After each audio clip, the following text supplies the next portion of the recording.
Good morning mga gar. Clutch lining ng PCX. Sa akin is tumakbo lang siya ng 32,000 k.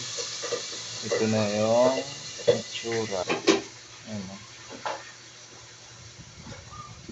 sobrang nipis niya na. Halos sa bakal na siya. Susubukan kong mag-ano sa rebonding. Ang papalitan lang tong lining.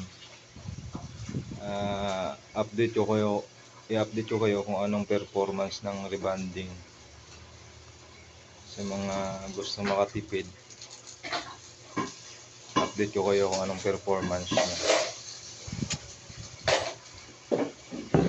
Clutch lining ng PCX clutch shoe. Palit tayong lining sa rebonding. Subukan natin sa rebonding. Update ko kayo kung anong performance ng rebonding na lining sa clutch shoe natin.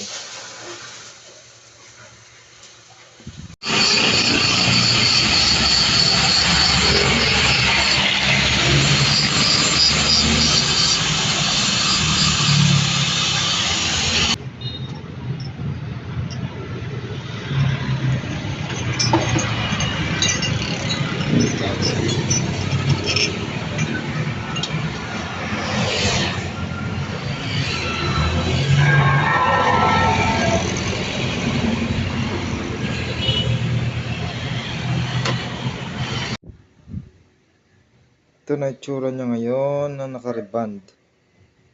Rebond lang yan, hindi siya hindi bago.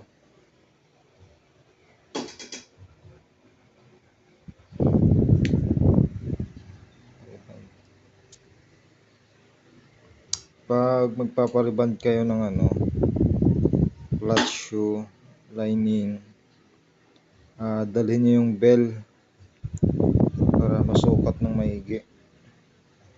Kasi pag bagong lining kinabit, masikip. Kailangan maipahasa nyo muna. Mahasa yung lining para sumakto sa bell. Update ko kayo pag anong performance ng rebond na clutch shoe lining. Bye.